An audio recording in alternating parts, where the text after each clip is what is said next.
हमारी जहाँ जन्मभूमि है, जन्मभूमि के बगल में ही एक डोम का घर था। वह शराब खूब पिए, दिन भर सुअर चराए, शाम में शराब पिए। शराब पी करके जा रहा था। रास्ते में एक बहुत बड़ा धनवान व्यक्ति हाथी पर सवार होकर आ रहा था। उससे कहा, मालिक आप हाथी बेचोगे? कहा, तू खरीद लेगा हाथी? कहा, हम खरीदेंगे। कितना में बेचोगे? कहा, 25,000 में। कहा, सुबह आ रहा हूँ पैसे लेकर। सवेरा हो गया, आया ही नहीं। वह मालिक पहचानता था आदमी है कौन। सिपाही को भेजा, पकड़ कर लाओ उसको। पकड़ कर ले आया। अरे तू तो शाम में हाथी खरीद रहा था। हम कहाँ खरीद रहे थे? जो खरीद रहा था वह तो रात में ही चला गया। वो चला गया। कहाँ? वो गया। तो कौन खरीद रहा था? कहा, बोतल खरीद रही थी।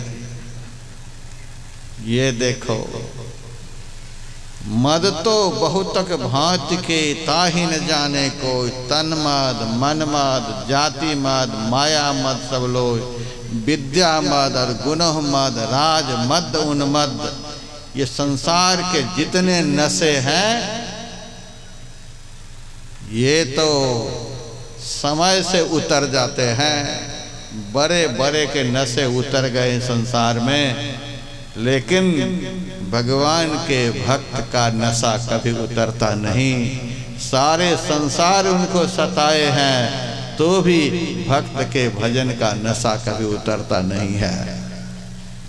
महाराज, आपको देख करके मेरा नशा उतर जाता। मैंने कहा, जब मेरे प्रति इतनी श्रद्धा है तो बगल में आश्रम है, आश्रम क्यों नहीं आते हो? आया करो। महाराज, आपके ऊपर भी बड़ी श्रद्धा है, आश्रम में भी बड़ी श्रद्धा है, लेकिन एक कारण है जिससे मैं नहीं जाता। कहा, कारण क्या है? यदि आपके आश्रम पर आना जाना शुरू हो जाएगा तो यह झुम बराबर झुम शराबी खत्म हो जाएगा। ये शराब खत्म हो जाएगी। दुनिया के किसी भी पापियों को किसी तीर्थ पर विश्वास नहीं है। उस तीर्थ में मैं जाऊंगा तो मेरा पाप छूट जाएगा।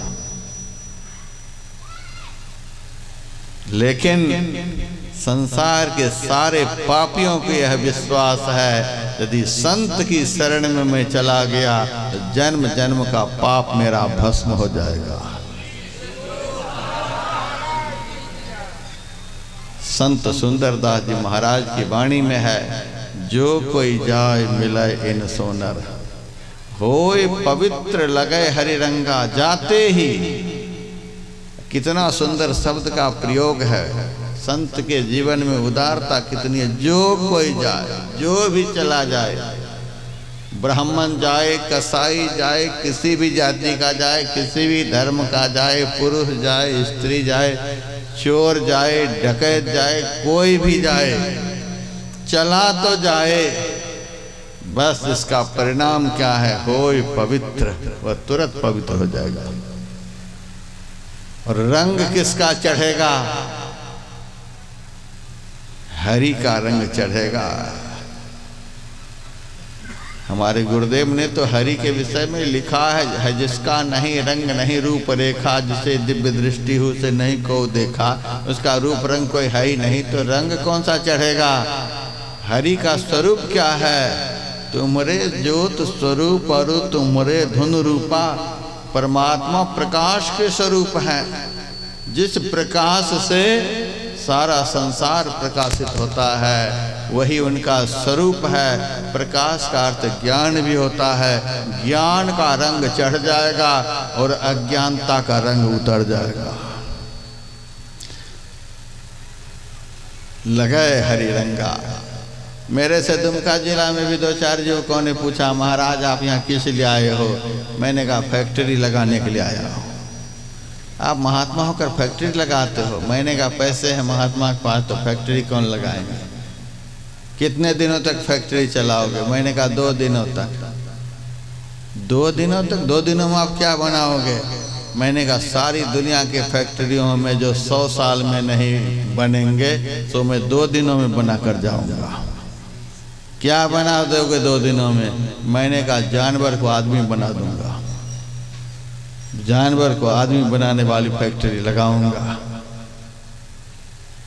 कहाँ से इंजीनियर बुलाओगे?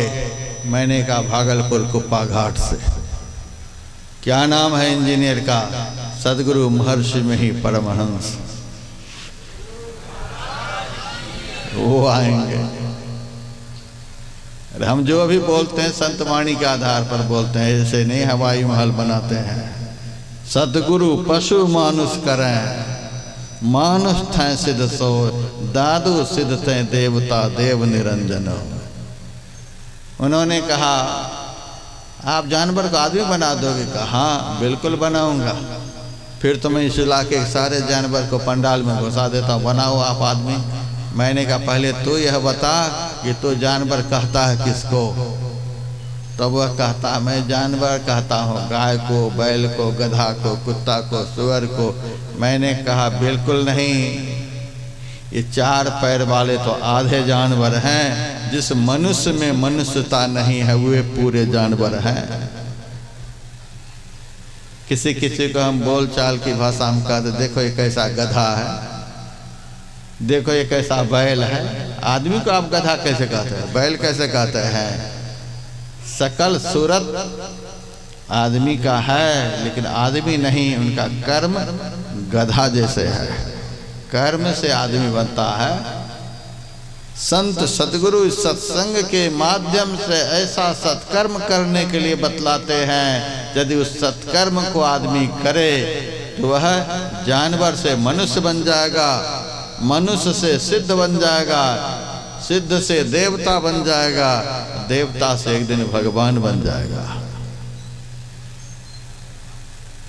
और उदाहरण दे करके बताया, दासी के नारद, हिरणी के श्रृंगी ऋषि, अंडा से वृंदा सुखदेव जी कहा तो है, मत्स्य गंधा से व्यास, गणिका से वशिष्ठ मुनि, सुद्रणी से भरद्वाज ब्राह्मण पद पात है, गागरी से कुंभज, रेणुका से परशुराम, कुलहंडू से वाल्मीकि महिमा लखाता है।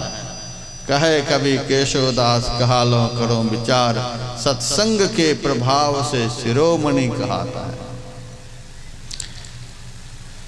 अभी मैंने 1 महीने का ध्यान और सत्संग शिविर चलाया था तीर्थराज प्रयाग में, कुंभ के अवसर पर। 6000 से अधिक हमारे सत्संगी भाई बहन उस शिविर में भाग लिए थे। सब ध्यान करते थे, सत्संग करते थे। और मैंने ऐसा भी सुना, लगभग संपूर्ण भारत के 60 करोड़ से अधिक लोग वहाँ स्नान करने के लिए गए थे। स्नान करके घर वापस हुए। हम तो त्रिवेणी के पास ही रहते थे, कहाँ कहाँ से कितना परिश्रम करके जाते थे। 20-20 किलोमीटर दूर ही गाड़ी को रोक दिया जाता था।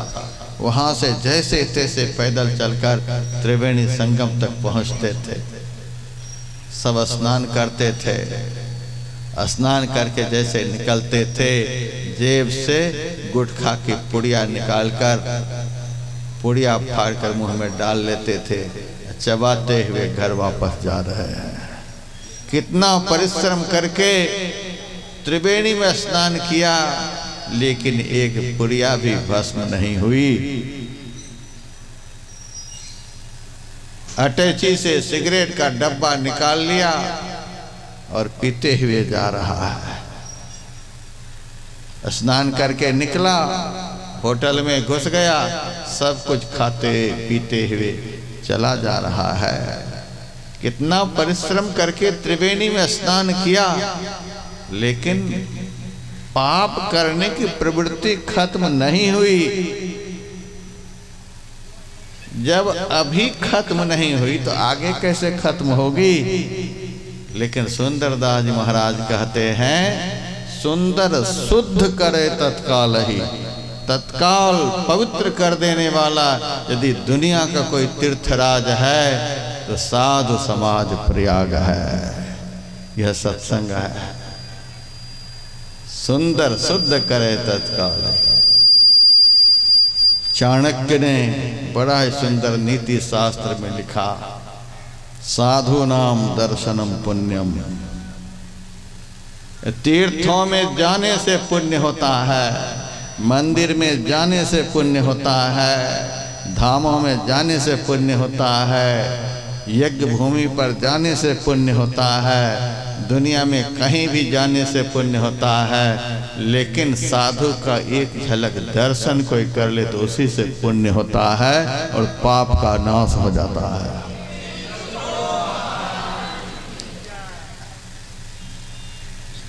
नरक में जाने से, ध्यान से सुनिए आप लोग, नरक में जाने से पाप क्षय होता है। वह एक सजा है। मान लिया जाए किसी अपराधी को 20 साल की सजा हुई, 1 साल रह गया जेल में, अब 19 साल ही रहना पड़ेगा। सजा कम होने लग जाती है जितने दिन रहते हैं। उसी तरह से नरक में जाने से पाप क्षय होने लग जाता है। स्वर्ग में जाने से पुण्य क्षय होने लग जाता है। एक प्रकार से 5 स्टार होटल है स्वर्ग। स्वर्ग और स्वल्प अंत दुखदाई, पुण्य क्षय होता चला जाता है। एक दिन सारा पुण्य क्षीण हो जाता है तो वही स्वर्ग के देवता गर्दन पर हाथ देकर उस पुण्यात्मा को नीचे ढकेल देते हैं। पुण्य क्षीण सोई देव स्वर्ग से नरक में आवे। नरक में पाप क्षय होता है, स्वर्ग में पुण्य क्षय होता है। दुष्ट का संग जीवन में मिल जाए तो पाप बढ़ता है, पुण्य का नाश होता है। इसीलिए नरक से भी खतरनाक दुष्ट का संग है। जीवन में संत का दर्शन हो जाए तो संत के दर्शन से पुण्य बढ़ता है और पाप का नाश हो जाता है। इसीलिए स्वर्ग से भी बढ़कर संत का दर्शन है, संत का संग है। ये प्रत्यक्ष स्वर्ग में बैठे हैं, जिस स्वर्ग में पाप का नाश और पुण्य की वृद्धि। साधु नाम दर्शनम पुण्यम तीर्थभूता ही साधव। इस पृथ्वी का प्रत्यक्ष तीर्थ यदि संसार में कुछ है तो वह साधु है। हिरण्यकश्यपु मर गया, नृसिंह भगवान प्रहलाद से कहते हैं, बेटा प्रहलाद, इस पापी ने तुमको बहुत सताया, बहुत दुख दिया, तुमसे मैं बहुत प्रसन्न हूँ, मांगो वरदान। प्रहलाद जी ने कहा, यदि आप मेरे पर बहुत प्रसन्न हैं तो मेरे पिता ने आपको बहुत गालियाँ दी हैं, बड़ा अपराध किया, मेरे पिता के अपराध को आप क्षमा कर दीजिए। आज का बेटा होता तो ऐसे बाप को फांसी पर चढ़ा देता।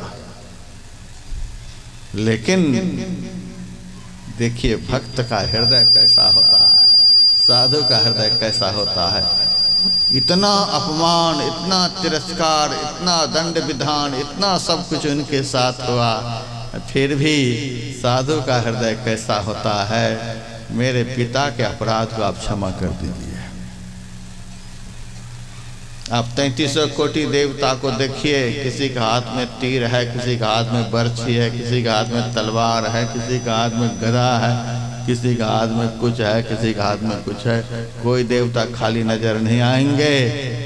लेकिन संत ही इस धरती पर कैसे देवता हैं जिसके हाथ में कोई दंड नहीं होता है। दंड रहित दरबार है, जो कोई जाए मिले सुंदर। कोई आ जाए, कृपा की न होती आदत तुम्हारी, तो सुनी रहती अदालत तुम्हारी। गरीबों की दुनिया है आबाद तुमसे, गरीबों से है बादशाहत तुम्हारी। दंड रहित दरबार।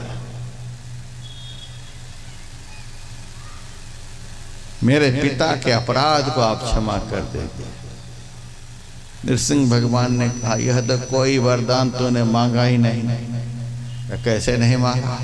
इतना बड़ा पापी था, इतना आपको दुर्वचन सुनाया, और फिर भी आप कहते हैं कि यह कोई वरदान ही नहीं। कहा नहीं, तुम्हारे जैसे भक्त को जिस पिता ने जन्म दिया वह पिता अपराधी हो सकता है? यह आदि दैत्य है। तुम्हारे से 21 पीढ़ी के राक्षस पहले हुए होते, आगे भी होंगे, तो तुम्हारे जन्म मात्र से सबका उद्धार हो जाएगा।